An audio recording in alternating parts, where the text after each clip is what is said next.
आप थकते नहीं है सोचकर, बार बार जन्म, बार बार मरण, बार बार भोग, बार बार चाह, मलिन हृदय, इसलिए नहीं थकते हो। नहीं तो सोच के तुम भयभीत हो जाओगे, और भयभीत होना बहुत अच्छा है। यदि भयभीत हो गए तो प्रभु की शरण तुम्हारे हृदय में मांगने की बात आ जाएगी। तो जो शभीत आवाज सरनाई, तो रखियो ताहि प्राण की नाई। बड़े कृपालु प्रभु हैं, जिनको यहां विषम परिस्थिति देकर के साधु संग दे देते हैं।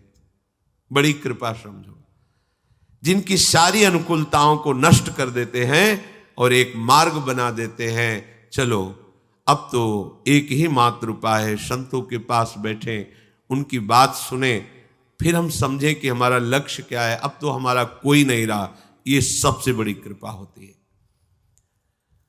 जब किसी पर एक कृपा होती तो चूंकि सन्मुखता ना होने के कारण फिर वो भगवान को भी कोसता हुआ उन्हीं विषयों की प्राप्ति के लिए असत मार्ग का आचरण लेता है, चोरी, हिंसा, बलात्कार आदि आदि।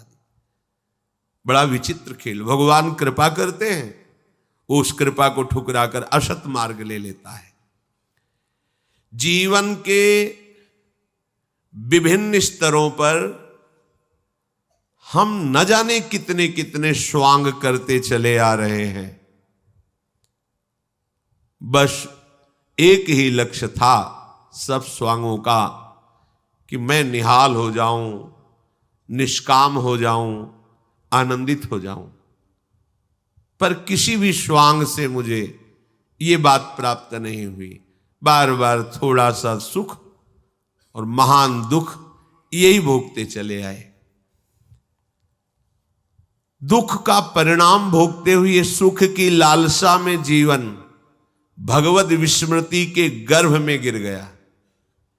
एक एक शब्द, सुख की लालसा में भोग रहे हैं दुख, और प्रभु की स्मृति, प्रभु का भजन त्याग दिए हैं। हमें यह नहीं पता चल रहा कि जो हमारी लालसा है वो केवल भजन से पूर्ण होगी। नए नए भोगों की चाह, नए नए आभावों का हृदय में दुख ज्यों का त्यों बना हुआ है। पता नहीं कैसी माया है। मन में आता है कि यदि इतना हमारे पास सुख सुविधा होती तो हम बहुत सुखी हो जाते। अगर उसी जीवन में उतना हो गया तो उससे लाख गुना बढ़कर मांग, अभाव ही अभाव, कमी ही कमी, पूरे जीवन भर कमी। बड़ा आश्चर्य। आप देखो ना कैसा छलावा माया करती है। बचपन से लेकर अभी तक देखो, हमारी मांगें बदलती गई, वस्तुएं भोगते रहे, व्यक्तियों का संयोग लेते रहे, लेकिन अभाव कम नहीं हुआ। अब और जिस जीव पर भगवान की अनंत अपरिसीम कृपा होती है उसे भगवान दुख, विपत्ति, अपमान के जाल में फंसाते हैं। क्यों? निर्दयी है क्या? नहीं, यही एक औषधि केवल रह गई है। मनुष्य शरीर दिया, बड़ी अनुकूलताएं दी, फिर उसी में फंस गए तुम। अब क्या करें? ये कड़वी औषधि है पर अमोघ है। चाहे जितना उछल कूद मचाओ, कृपा समुद्र प्रभु ने अब तुम पर कृपा कर दी, अब तुमको भजन करना ही पड़ेगा। तुम्हारे लिए अब कोई रास्ता नहीं। एक बार कोई महापुरुष किसी उपासक से कह रहे थे, तुम लिख लो कागज में, तुम्हारे भाग्य में विषय सुख नहीं है। अगर तुम विषय सुख के लिए चेष्टा करते हो तो मारे जाओगे। लिख लो, तुम्हारे भाग्य में नहीं, तुम्हारे भाग्य में भगवत सुख है। इसे श्राप मानोगे या वरदान मानोगे? उन्होंने क्लियर कर दिया, है ही नहीं तुम्हारे भाग्य में विषय सुख। कुछ भी करके देख लो, करोगे तो मारे जाओगे। मारे जाओगे अर्थात तुम्हारी वृत्ति मारी जाएगी। उसके लिए प्रयास मत करो। तुम्हारे सुख में भगवत सुख है, तुम्हारे भाग्य में भगवत सुख है। रहस्य न समझने के कारण लगता है देखो ऐसा कह दिया, तुम्हारे भाग्य में विषय सुख है ही नहीं। ऐसे ही तुम कितना उछल कूद मचा लो, तुम कितना भागो, तुम्हें 3 तरफ से घेर लिया गया है, एक ही रास्ता है, इधर इधर इधर, तीनों तरफ बंद कर दिए गए रास्ते, पीछे लौट नहीं सकते, दाएं बाएं कोई रास्ता नहीं रखा गया, सन्मुख चलो भगवान की सीधे। अगर खड़े हो गए तो इतनी पीड़ा दी जाएगी कि खड़े भी नहीं हो सकते, आगे बढ़ो। यह है भगवान की विशिष्ट कृपा।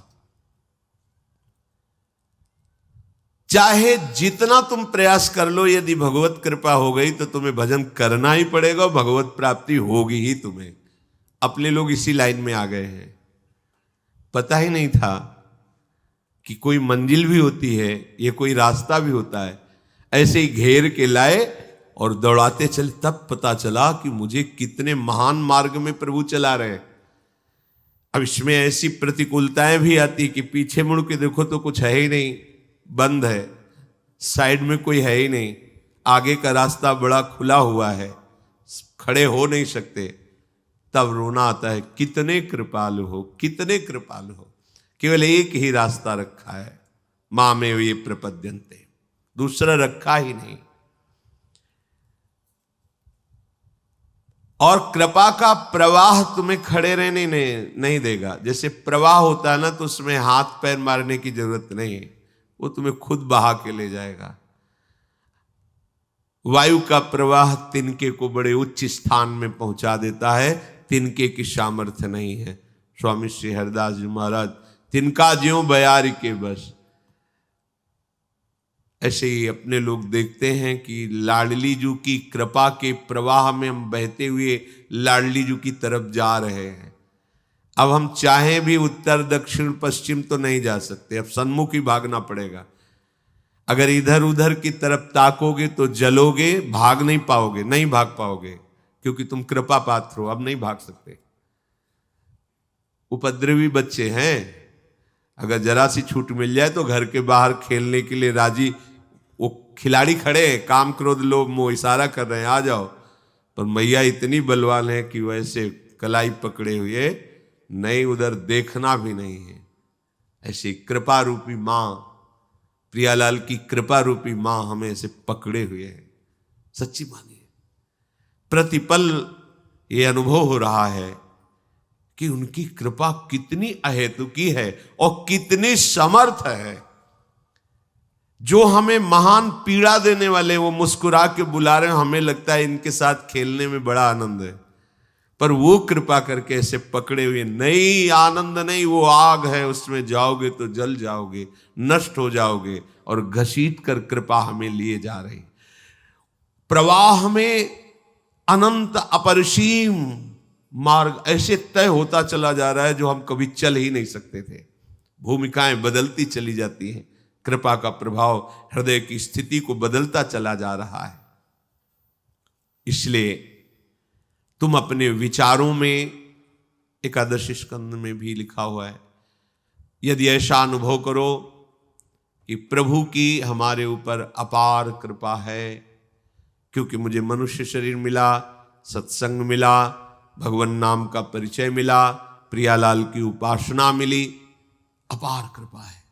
और जो दुख सुख पूर्व कर्म के अनुसार आए उसे चुपचाप सह लो। उपासक कभी अपने दुखों सुखों की गाथा दूसरे से नहीं कहता। अगर हम दूसरे को दुख बताएंगे भी तो क्या निवारण हो जाएगा? क्या रही मन की मन व्यथा रखिए मन में गोए, सुनिठ लई हैं लोग सब बांट न लई है कोई। और हर पल प्रभु का स्मरण करते हुए मेरे ऊपर अपार कृपा हरि की है, जो ऐसा चिंतन करता है तो जैसे पिता की संपत्ति का स्वयं पुत्र अधिकारी हो जाता है, ऐसे परम पद का वो अधिकारी हो जाता है। ज्यादा प्रयास करने की जरूरत नहीं इसमें। इसमें प्रयास का मतलब है असाधन से बचना। हम प्रभु की तरफ तो उनकी कृपा से बह रहे हैं, असाधन उस कृपा के प्रवाह के विरुद्ध चलने के लिए हाथ पैर मत मारिए। बस यही प्रयास है। जो धारा तुम्हें कृपा की ले जा रही है उसके विरुद्ध आप काट कर इधर उधर चलने की कोशिश मत कीजिए, तो धारा तुम्हें प्रियालाल तक पहुंचा देगी। जो बहुत कृपा पात्र अच्छे साधक होते हैं उनके मन में भी स्फुरणाएं होती हैं, भोगों की, सुखों की, किंतु वो उन मन की स्फुरणाओं को उदासीन भाव से काटते रहते हैं। जो साधारण साधक होते हैं वो भी काटने की चेष्टा करते हैं, पर द्वेष भाव से। ये सूक्ष्म विषय है। हमारे अंदर कोई भोग की इच्छा हुई, कोई भगवत विरुद्ध बात आई, तो हम उससे द्वेष करने लगते हैं। ये क्यों आई, इसको हट जाना चाहिए, हाय हाय। नहीं हटेगी, दृढ़ हो गई, क्योंकि आपने द्वेष कर लिया। जैसे कोई व्यक्ति है आपके सामने से जा रहा है और वो आपसे कटुवचन बोल रहा है और आप उसको उत्तर देने लगे, द्वेष करने लगे, तो रुक जाएगा। अब समस्या बढ़ गई। अगर चुप रहते तो बोलता हुआ चला जाता। अगर कोई अच्छा बोल रहा है, आप उससे प्रिय भाषण करने लगे तो रुक गया। वो राग है। रागात्मक और द्वेषात्मक दोनों स्फुरणाएं उपासक के हृदय में होती है, पर जो ऊंचाई पर चढ़ने वाला उपासक होता है दोनों इन बातों से मतलब नहीं रखता। नहीं, प्रायः प्रश्न होते रहते हैं, बहुत परेशानी है, मन ऐसा, मन काहे को तुम मन में इतना तन्मय हो रहे हो, थोड़ा अलग होइए और बोलने दीजिए उसको जो बोल रहा है। आप मंत्र का स्मरण कीजिए, नाम का स्मरण कीजिए, शांत रहिए। ये उपासक की गलती हो जाती कि ऊहापोह करने लगता। आप क्या करूं, मन ने तो ये मांग लिया, अब क्या, कुछ नहीं, एकदम तटस्थ, राधा राधा राधा। ना उसमें द्वेष। क्यों आया, अच्छा आया तो आप राग न द्वेष, बहुत जल्दी मन शांत हो जाएगा। उस उपासक का मन बहुत जल्दी शांत हो जाता है जो अपने हृदय की, मन की स्फुरणाओं से उदासीन रहता है। शब्द पकड़ो, उदासीन उसे कहते हैं, न शत्रु भाव न मित्र भाव, उदासीन। कोई मतलब ही नहीं, तू बोलता रहे। मेरे गुरुदेव ने बताया कि ये नाम जप करो, ये मंत्र जप करो, मुझे गुरु की बात माननी है। और वो नाम मंत्र चल रहा है, सदाचरण कर रहे हैं, असदाचरण की प्रेरणा मन कर रहा है, हम उदासीन है उससे। कोई परेशानी होने की जरूरत नहीं, सब परेशान हो जाते हो आप लोग। ये बहुत आंतरिक बात कह रहे हैं, इसमें हम अपने हृदय की भी बात करें। जब गुरु कृपा से ये युक्ति मिली तब समझ में आया कि बेमतलब पिट रहे थे, बेमतलब हम जल रहे थे। समस्या तो यही होती है ना, सबकी समस्या यही है। ये ऐसी जलन पैदा करके स्फुरना कहता है कि हम संकल्प बना लेते हैं, उसका साथ दे देते हैं और संकल्प क्रिया में उतर जाता है। फिर मलिन, बार बार पश्चाताप, बार बार कसम खाना, हम ये नहीं करेंगे, फिर हम वही करते। नहीं सुधरोगे। कैसे सुधरना है? पहली बात, नाम जब चलना चाहिए। दूसरी बात, मन की बात सुनते हुए भी नहीं सुनना है। वो सुनाएगा आपको, कान बंद कर सकते हो, लेकिन श्रवणेंद्री थोड़ी, श्रवणेंद्री तो अंतर में है, वो श्रवणेंद्री को सुनाएगा। आपको उदासीन शब्द से परिचय कर लो, मतलब ही नहीं। तो बोले फिर मन तो गलत सोचता है और मन ही बंधन मोक्ष का कारण है, तो उसकी गलत भावना को दूर कराने के लिए यही युक्ति है। आप उदासीन हो जाओगे, उसकी स्फुरणाएं निकलती चली जा रही हैं, आपका नाम चल रहा है, नाम सद भावनाएं भरता चला जाएगा, क्योंकि आप खाली थोड़ी बैठे हो, भगवत सुमिरन परायण हो। जागने से सोने तक जिसको इसी जन्म में भगवत साक्षात्कार करना है, बहुत पॉइंट की बात है।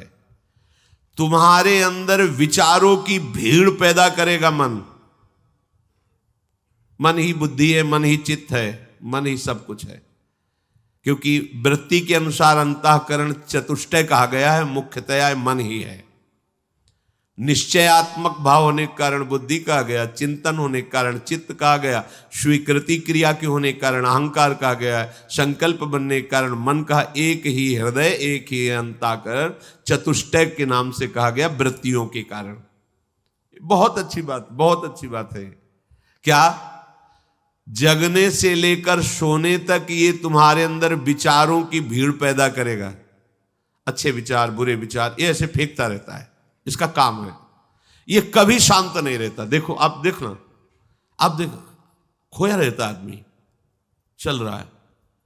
और साधक ऐसा नहीं होता, वो उसकी स्फुरणाओं को देखता हुआ भी मंत्र, नाम, प्रभु की तरफ रहता है। मुख्यतया लक्ष्य उधर रहता है और जांच इसकी होती रहती है। और उदासीन, बिल्कुल हृदय में जलन नहीं होती। प्रारंभ में तो जलन, ये गंदी बात क्यों सोच रहा है, ये ऐसा, अच्छी बात आई तो हर्षित हो गए, बुरी बात आई तो शोकित। मतलब तुम तदात्म हो अंतःकरण से, हटो अंतःकरण से। बिल्कुल अलग है, बिल्कुल अलग है। मान लीजिए अभी आप समझ नहीं पा रहे, बिल्कुल अलग है। वो बिल्कुल कुछ नहीं कर सकता तुम्हारा जब तक तुम उसको सपोर्ट नहीं दोगे। सपोर्ट ना देने की सामर्थ्य नाम देगा, नाम, दूसरा कोई उपाय नहीं। मान लीजिए, हृदय की बात मान लीजिए, जितना तुम नाम जप करोगे उतना तुम में बल आता जाएगा और तुम मन का निरीक्षण करोगे, मन को देखते रहोगे। अभी तुम मन को देख नहीं पा रहे क्योंकि अलग नहीं हुए। तुम ही मन बन करके मांगे कर रहे हो, मन बन करके क्रियाएं कर रहे हो, मन बन करके विचारों में फंसे हुए हो। बहुत गंभीरता से देखो, एक क्षण भी तुम बिना विचार के नहीं रहते। बहुत गंभीरता से देखो, वो चल रहा है, वो अपना जाल बुन रहा है, मकड़ी की तरह वो जाल बुनता रहता है, उसी में खेलता रहता है। जैसे मकड़ी अपने अंदर से जाल निकालती, उसी में खेलती रहती है, ऐसे ही मन अपने अंदर से जाल फैलाता रहता है प्रपंच का और उसी में खेलना चाहता है। उपासक को चाहिए कि उन विचारों में से, सब गंदे नहीं होते, कुछ अच्छे विचार होते हैं जो सपोर्ट कर रहे, जो मार्ग में, भगवत मार्ग में बढ़ने वाले। और जो असत विचार हैं उनसे बिल्कुल दुखी नहीं होना है। आप दुखी हो जाते हो। बहुत से उपासक रोते हुए प्रश्न करते, मैं मन से बहुत परेशान हूं। ये बिल्कुल गलत बात, आप बहुत गलत स्थिति में हैं। बिल्कुल आप रो दिए तो मार देगा वो आपको। ये भेड़िया है, बच्चों को डराता है, बड़ों के सामने पूंछ दबा के भागता है। यहां बड़े कौन है? जो भगवान नाम आश्रय लिए, बड़े का सहारा लिए हुए हैं। भगवान नाम बहुत बड़ा है। कल एक उपासक ने प्रश्न किया कि अपने बड़े को, गुरुजनों को श्रीमान ऐसे लगा के बोलते हैं और आप राधा राधा राधा, हरिवंश हरिवंश हरिवंश, ये तो सबसे बड़े हैं। तो ये नियम लागू कर देना चाहिए कि बिना श्री के नाम नहीं लेंगे। बड़े अच्छे भाव है, सम्माननीय भाव है, पर आप जानते नहीं हो ये अक्षर ब्रह्म है। जैसे राधा, ये इतना महान है कि प्रभु भी इसका स्वाद लेते हैं। अब जो सम्मान देने लायक है उसे सम्मान दे। सम्मान देने लायक कौन है? जिसे अपमान का बोध है। और ये कौन है? ये नाम नामी को भी अधीन करने वाला जो सबसे बड़ा है। तो ये रा और मां, रा और धा, कृष्ण, गोविंद, इनमें कोई श्री नमो नमः इनके लगाने की कोई जरूरत नहीं, क्योंकि वो सबसे महान, ईश्वर को भी अधीन करने की सामर्थ्य। तुमने श्रीमान को बड़ा समझ लिया ना, और नाम को सम्मान देने के लिए श्रीमान लगाना चाहा ना, ये प्रकृति धरा की बात है। परमात्मा को भी जो अधीन कर ले उसका, वो अक्षर ब्रह्म नाम राधा। अब इसमें श्री, मान और मति ये कुछ लगाने की जरूरत नहीं। राधा मतलब इससे महान कोई है ही नहीं। जैसे किसी का नाम व्यक्ति का है, अपने से बड़ा है, तो पूज्य भाव आरोपित करने के लिए उसमें श्रीमान ऐसा लगाया जाएगा। लेकिन नाम से बड़े प्रभु भी नहीं है, तो हम क्या लगाएं उसमें? श्री और मान तो बहुत छोटी बात हो गई। नाम से बढ़कर प्रभु भी नहीं है, प्रभु भी नाम के अधीन है। नाम स्वामी है, प्रभु सेवक है। जहां स्वामी विराजमान होगा सेवक को वहां आना पड़ेगा। नाम, अब नाम के आगे ऐसा श्री मान ये सब लगाने की जरूरत नहीं। हरिवंश हरिवंश, राधा राधा राधा राधा, ये अपने, इससे महान कुछ नहीं। अगर हम ये सोचते हैं कि राधा नाम को सम्मानित करने के लिए श्री आगे लगाए या पूज्य मान ऐसे, तो मतलब राधा नाम की शोभा श्री और मान से हुई ना। ये प्रकृति में होता है, व्यवहार में होता है। वो खुद इतना महान है कि सबसे महान ईश्वर कृष्ण भी राधा, कृष्ण नाम इतना महान है कि सर्वेश्वरी श्री लाडली जो कृष्ण कृष्ण बोल। अब वहां श्री और मान में सब लगा लेंगे, बहुत विचार नहीं। ऐसा महान नाम जब हमारे जिह्वा पे चलेगा तब हमारी सामर्थ्य होगी कि ये जो मुझे भयभीत करने वाला मन है, विचारों के जाल में फांस कर मुझे दुखी सुखी करता रहता है, इस पर हम शासन कर सकते हैं। ये विचारों का ओहापोह साधक जब तक नहीं मिटाएगा तब तक निरंतर भजन नहीं चल पाता। सब डूबे रहते हैं। आप देखना, कोई भी कहीं भी बैठा हो, वो डूबा रहता है। नाम चल रहा है एकदम, नहीं तो कहां थे? नहीं, कुछ नहीं। क्या हो तो प्रपंच जाल में थे। आप देख लो, कोई रागात्मक वस्तु व्यक्ति स्थान, कोई द्वेषात्मक वस्तु व्यक्ति स्थान, इसके सिवा और कुछ नहीं था। देख लो, कोई लीला में नहीं डूबे थे, उसी में डूबे थे। विचारों के जाल को काटना हमारा इस समय परम कर्तव्य है। आप एक क्षण भी चूकेंगे, वो विचार का जाल फैला देगा हृदय में। इसीलिए साधक हर समय शांत, एकाग्र बुद्धि, कीर्तन में तो तन्मय, वाणी में तो सामने, वाणी में दृष्टि लगी हुई, श्रवणेंद्रिय सुन रही, और मन से हम एक एक अक्षर पर दृष्टि लगाए हुए उसका गान कर रहे हैं। इसको विचारों के लिए समय नहीं देना है। अगर आप मन को समय देंगे तो आपका सारा समय चाट जाएगा मन, और फिर वही जन्म मरण के चक्र में पहुंचा देगा। ये थोड़ा विचारों से आपको खाली होना है, तभी भजन बने। बोले भजन नहीं बनता, क्यों नहीं बनता? वो ठसाठस भरे हुए हैं विचार, वो भेजता चला, सत असत जो भी जन्म जन्मांतर है वो विचारों को ऐसे फेंकता जा रहा है, यहां तक कि फिर रात्रि की नींद भी खत्म हो जाती है। अगर थोड़ी झपकी लगी तो वही प्रपंच, नींद में भी स्वप्न शुरू, स्वप्न में भी वही सब प्रपंच संसार। और विचारों को काट करके भजन भरते चले जाओ, भगवत भाव भगवत विचार, तो जागृत स्वप्न सुषुप्ति स्फुरत में राधा पदाब्जच्छटा। मन बढ़िया पक्ष भी है इसका, बुरा पक्ष भी है तो बहुत बढ़िया पक्ष है। इसके विचारों को नष्ट करके भगवत विचार भर दो, रात दिन बिना किसी प्रयास के भजन करेगा आपका मन ही भगवदाकार वृत्ति से युक्त हो जाएगा। उपासक को चाहिए कि इन विचारों की दयनीय दशा में ना फंसे। बहुत सुलझी हुई बात है। यदि आगे बढ़ना है अध्यात्म में तो अंदर के विचारों को काटना सीखें। हम अंदर के विचारों में आसक्त हो रहे हैं, भयभीत हो जाते हैं, क्योंकि काम आया अब तो नष्ट कर देगा। कैसे नष्ट कर देगा? कैसे नष्ट कर? हमारे पास नाम है, हमारे पास गुरुदेव की कृपा है, हरि का आश्रय है। हम मन की इस बात को नहीं मानते हैं। वो बार बार आपके सामने दृश्य लाएगा, सुख की भोगी हुई वृत्ति लाएगा, आपको आकर्षित करेगा। आपकी दृष्टि राधा नाम पे होनी चाहिए, आपकी दृष्टि गुरुदेव के वचनों में होनी चाहिए। ये हमारा दुश्मन हमारे नाश के लिए आया, कभी आपका पतन नहीं हो सकता। पर जहां स्फुरणा हुई तो आप दुश्मन भाव छोड़ करके मित्र बना लिया और उसी के भाव में विचरने लगे। अब वो आपको नष्ट कर देगा। एक बार मलिन भाव जीत जाता है तो हजारों बार जीतने की उसमें ताकत आ जाती है, और एक बार मलिन भाव को मिटा दोगे तो हजारों बार मिटाने की ताकत आ जाएगी आप में।